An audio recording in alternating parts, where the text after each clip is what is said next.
So this presentation is geared towards people who understand macros, who understand the importance of protein. They've tracked before, they have followed a structured workout, but now they've kind of graduated past that and they want to kind of balance their lifestyle with their health and they want a more simple approach. So that's what we're going to dive into today. You talk a lot about engineering your environment rather than relying on willpower. What do you mean by that? So the people that you surround yourself with make a big difference. The things that you do for fun, how you kind of like identify yourself as a person. Like if you're an outdoorsman, that means that you're spending lots of time going on walks outside. If you're a bird watcher, that means you're gonna spend some time getting some steps and finding your favorite birds and listening for your favorite bird calls. So let's start with how people eat. You make a distinction between eating to fullness and eating to satisfaction. What's the difference? So when it comes to eating to fullness, there is some nuance to it because you can eat a lot of different food items and eat an abundance of it and still feel like you could have some more. Oreo cookies are a great example, or even something like donuts, where you could probably eat a week's worth of servings of it and still feel like you could have some more food. So then we talk about satiety. When you have something that is rated as a high satiety food, something that's high in protein, something that is high in volume, like a lot of vegetables, it allows you to feel full at a quicker rate than you would from the more processed foods. So, how does someone actually find that sweet spot? You mentioned an 80% rule. So I attribute the 80% rule to a lot of different things. Some of that is just finding balance in life, knowing that you can create structure with your nutrition to where if somebody makes a pie for like Thanksgiving, you don't have to turn it down. And then additionally, 80% being that if you are just getting used to eating in moderation, you could picture what would be your normal serving size and try 20% less. So if I was used to filling up my plate to the brim and I wanted to try portion control, I could just have 20% less of each item, regardless of what that item was. So it's a combination of understanding food quality and then also just like having a visual comparison to look at. But if I'm distracted, as sometimes happens, eating in front of the TV, scrolling my phone, how would I even notice when I'm satisfied? The thing is that you have to look at your environment again. A lot of people benefit from not having their meal when they're watching TV. Maybe you set aside 20 minutes of uninterrupted time where you have your meal with no distractions. And then if you're going to have a snack, either pre-portion it or choose a snack that's high on satiety. That gives you a bit more control because if you're distracted, you don't necessarily recount all the different food items that you ate. It kind of becomes something that falls to the wayside and sits in the background, even though it might have had the equivalent calories to a normal meal. Well, that sounds great at home, but what about when you're eating out? How do you do an 80% rule at a restaurant? Sometimes the trick is to look at what you ordered and then ask for a takeaway box in advance. It seems a little bit unusual, but if you plan in that way, you can have your whole meal, you get the whole value that you paid for, but you've made a premeditated plan to portion it. And you're not thinking, I have to finish this because I paid for it. You're thinking, I'm going to finish what's left of my plate because I've already boxed up what was too much for today. When you're making those meal adjustments, what should people be prioritizing? The biggest thing is looking at your meal and looking at what is the protein source.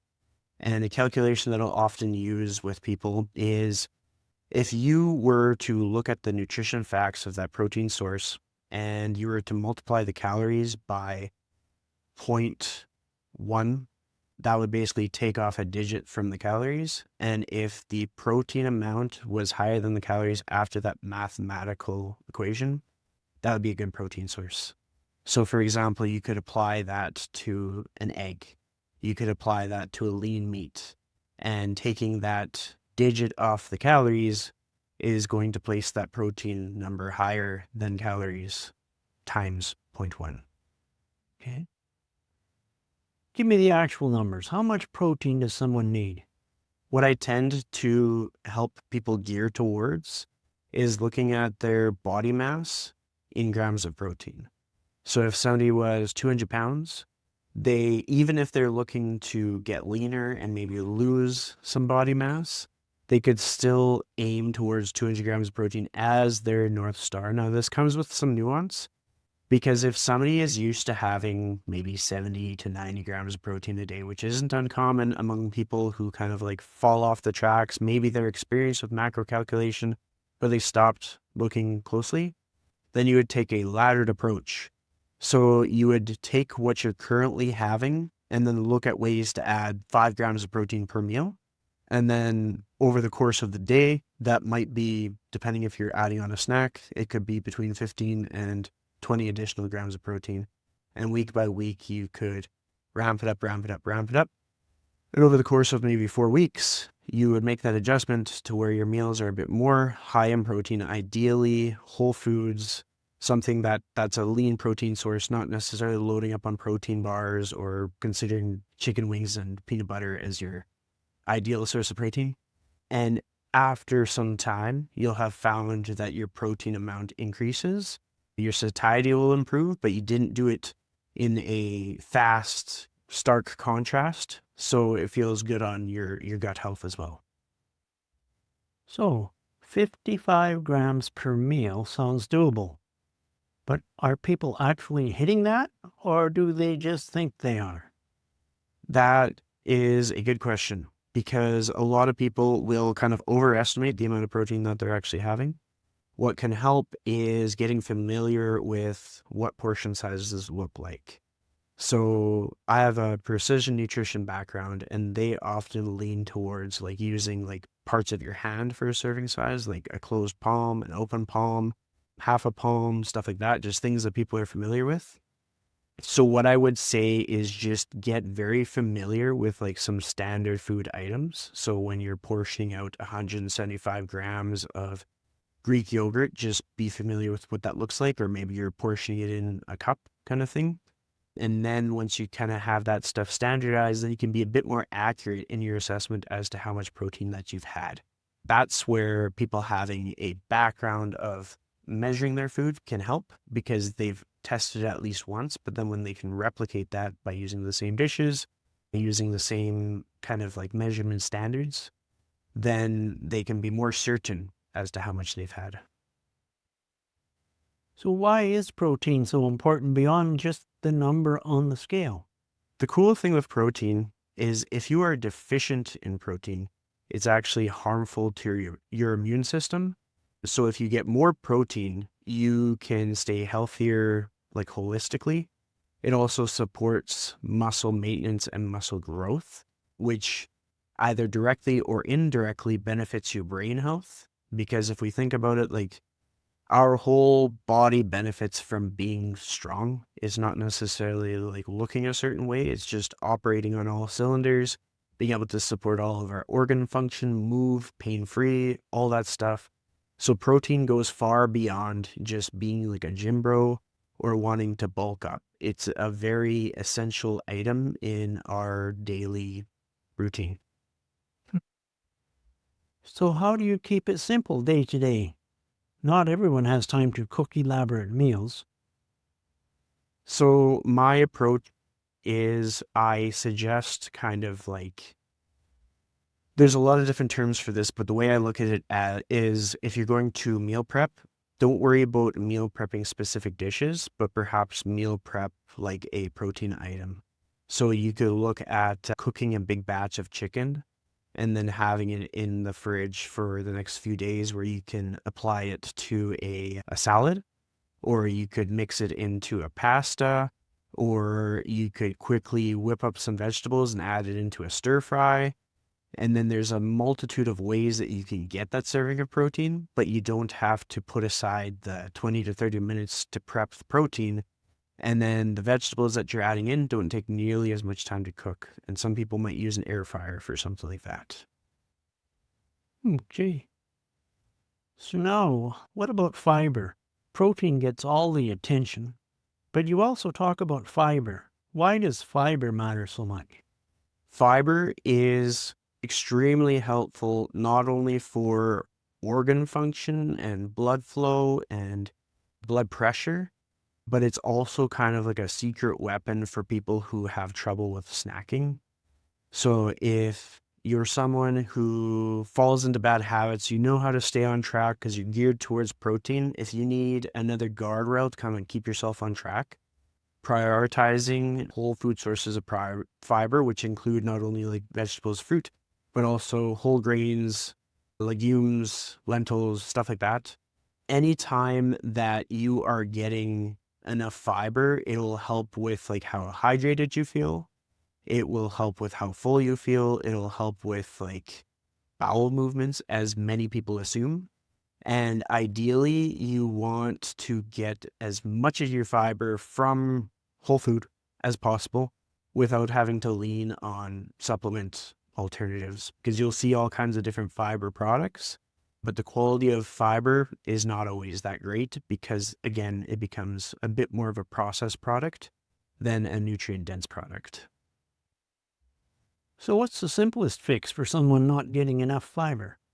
The thing that I like to suggest is take whatever meal that you're planning on having and add like a serving and a half of vegetables to it. And again, this is one of those things that's very similar to the approach that I suggested with protein, because if you have a whole bunch of fiber immediately, you're going to get sort of an upset stomach. You're going to have a disruption to your bowel movements. So what you could do is just make sure that you have a side of vegetables. And when we're thinking about that, we want it to be something that's not like deep fried. We don't want to add too much to the vegetables. You could add like some light oil and lots of seasoning and stuff. But when we're thinking about like a deep fried vegetable or a vegetable that has been created into something a little bit too suspiciously delicious, like bacon wrapped anything, that wouldn't be your go-to source of fiber. But like something that one of my industry friends does is at the end of the day, he'll take a bowl, some frozen Costco vegetables, he'll toss them into the bowl, microwave them, and he'll just have them just like that. So it could be just as simple as that, and just throwing it into your daily routine to ensure that on any given day, you're getting your minimum serving of vegetables across that whole day. So, now, what about when you go out? Eating right at home is one thing. But what happens when you show up at a party, a wedding or a bachelor party? How do you not blow it? There's a few different approaches to this, and it kind of depends on like the season of life you're in and what else you got going on in your day. One of the approaches is some people will ensure that they get at least 80% of the protein goal through their meals leading up to that. Other people might take it as an opportunity to eat later in the day, knowing that that event is going to be very calorie dense. And then another thing that you can do is you can look at the options that you have when you get to the social gathering or party and be a bit more selective as to what you choose. So what I like to do is if there's like a potluck or a gathering, if there's a veggie tray, then I'll make sure that I get a full serving of vegetables from the veggie tray, and I might just ignore the chips for the evening. And then there's other approaches where it could be like if you're going to something where everybody brings their own thing, you could bring the thing that you need to reach your goals. You could bring a very high protein salad if that's an option. Or you could be someone who brings maybe a high fiber appetizer just to kind of keep the satiety up and to keep you feeling good the next day. What about alcohol? If you tell people you're only having one drink, doesn't that just invite pressure? It really does. And alcohol is something that some people have a hard time kind of setting boundaries with. So one of the things that I often talk about is if you always have something in your hand, the conversation never gets brought up as to like, can I get you something to drink? And whether it's a bottle of water or like an alcohol-free alternative, like an alcohol-free beer, an alcohol-free cocktail, all of a sudden they're never going to bring up like, can I get you something? Why aren't you drinking something? Because a lot of people who say, well, I'm going to go to this party, I'm only going to have one, it's very hard to enforce that constraint, whether it's the people walking around serving you or whether it's somebody just kind of giving you a nudge like, another one won't be a big deal. So having something in your hand already is a great way to kind of set a very subtle boundary that doesn't have to be talked about. That's clever. But beyond one night, how do you get the people in your life on board long term? So what I find to be helpful is kind of enrolling them on your why. So for some people, they might cut out alcohol because of a performance goal. Maybe they're competing in a sport. For other people, there's a lot of people who just cut out alcohol because they want to have a family and they want to make sure that there's nothing that would get in the way as far as their health that could possibly sabotage that, especially people as they're getting older. But just kind of like enrolling people into the story behind why you make the choice that you make can help some people be that much more supportive. So, setting personal boundaries. You talk about boundaries a lot. Why are boundaries a health topic? Boundaries are kind of one of those like unspoken obstacles to where when you have them, you have a bit more control over the trajectory of your life. And when you don't have them, other people have full control over the trajectory of your life. If you have like a people pleaser personality where you want everybody to like you, a lot of things will fall to the wayside and you might find that people like you when you make poor decisions.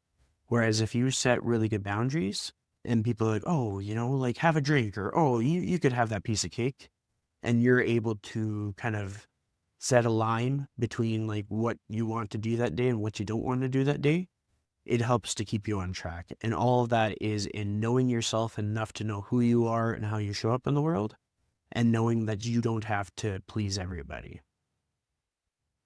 And how do you enforce those boundaries without ruining relationships? The thing that I often do is I just make a clear reason as to why I make certain choices. And I also surround myself with people who are the most supportive of me. So if there's someone that has an objection to me wanting to be able to be active and happy and sleep well, I might not make as much time for them. I might not visit them as frequently. And if somebody is excited that I'm making a choice for myself, even if they don't see eye to eye with it, then I'll prioritize them because they make it easier for me to be myself. So, now we're building exercise habits. Let's talk about exercise. What's your philosophy on building a workout habit? The thing is that everybody needs to train, but not everybody's life is the same.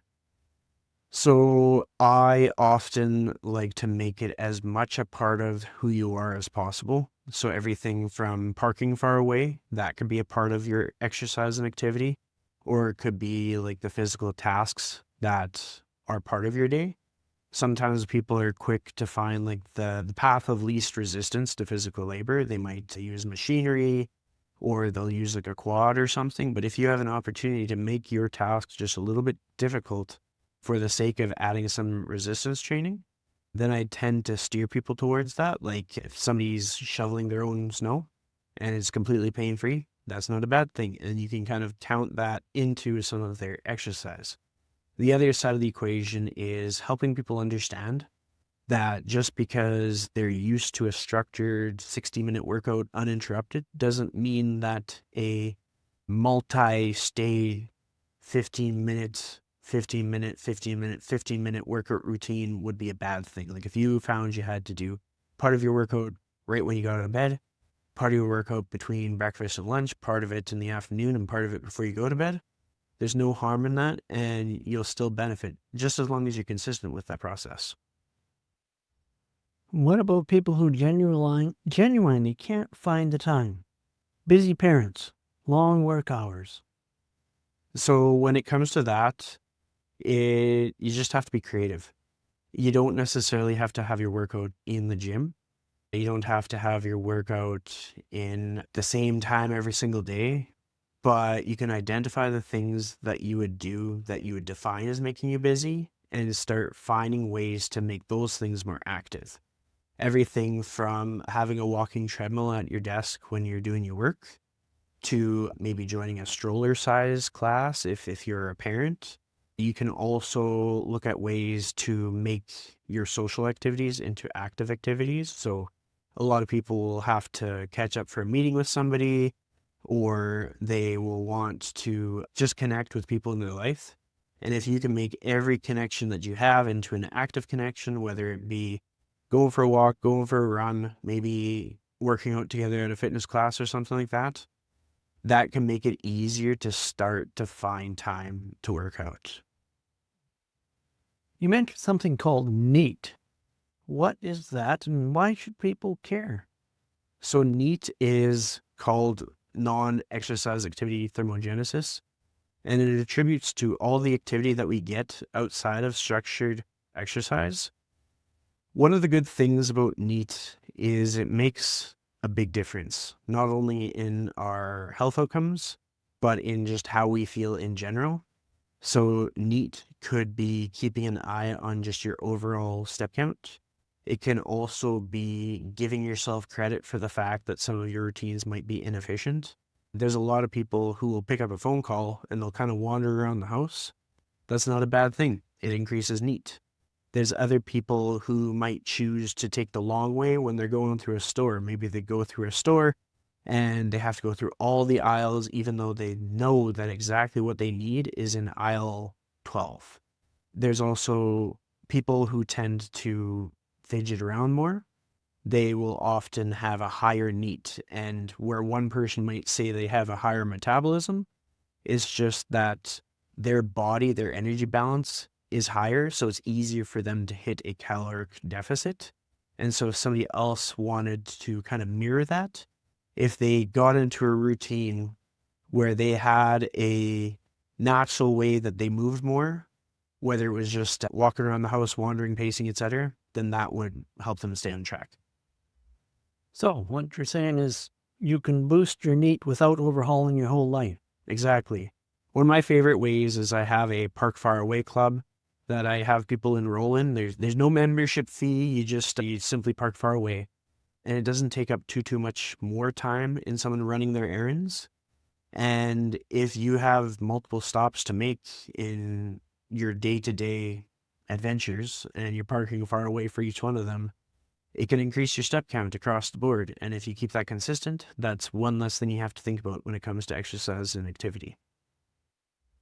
Now, the last big topic is caffeine. Most people think they have a handle on it. What are they missing? A lot of people think that caffeine doesn't affect them, but caffeine actually has a half-life, which often lasts like 5 to 6 hours in some instances, sometimes more. So when you're looking at your dosage of caffeine, ideally you should keep it under between 200 and 400 milligrams. And anything beyond that, the way to moderate it would be to substitute it for a decaffeinated coffee or a caffeine-free herbal tea. Walk me through the math. If someone has coffee at noon, what's happening at bedtime? So they could potentially still have caffeine in their system by 6 to 8 o'clock. Again, it depends on the dosage. And so if you still have caffeine in your system, it's going to impact your sleep quality. And for a lot of people, it can result in increased feelings of anxiety, like just that restlessness where you don't quite feel at peace and your body's not going through the processes of winding down the way it needs to. Yeah, but some people say caffeine doesn't affect me. I can drink espresso at 8 p.m. and fall asleep fine. And oftentimes when you're getting to know that person better or when you're observing some of their other lifestyle routines, you'll find that they may have higher blood pressure or they may have trouble kind of like committing to early morning routines. just because of the quality of sleep. So what I like to do is I like to ensure that people are keeping an eye on their caffeine dosage because it does have a ripple effect on their lifestyle, and often moderating caffeine intake can have improvements just from that one simple change. So, what's the fix? Cold turkey? Honestly, I would just say pick your caffeine of choice. So whether it's like a couple cups of coffee in the morning to get you to that 200 milligrams, or if you're into energy drinks, keeping it to just one energy drink. And that's what can kind of keep you on track to knowing your dosage. And then beyond that, if you like the flavor, you like blue raz flavor, or if you like just the taste of coffee, then look into the substitutes. Look into maybe like a flavored water, or look into having a decaffeinated coffee, or maybe a green tea or a mint tea. So, we're going to wrap it up with the big picture. If you had to sum all of this up, what's the one thread connecting everything we just talked about? The one thread connecting everything that we just talked about is you have to see yourself as the person who you want to be, because all of the decisions that you make tie to that identity. So if you're someone who likes to go on lots of walks, likes to spend time with their family, you like to be active, then that means that your nutrition choices have to support that level of activity. That means that when you're with family, you need to choose active ways to connect rather than just kind of sitting down and talking, go for a walk in nature and talk. And all these things kind of connect to each other. So you have to look at ways that they can support one another. So, you're saying willpower alone isn't the only answer. I know a lot of people who are very dedicated to their different fitness routine or to their nutrition, but in that same sense, everybody has bad days where they're not always motivated to do the thing. So if you can make it part of your identity and make it part of just what groceries you keep in your fridge, the ways that you show up to gatherings, and how you allocate your time, then it makes it so that you don't have to simply rely on willpower, and you can just do it because that's who you are.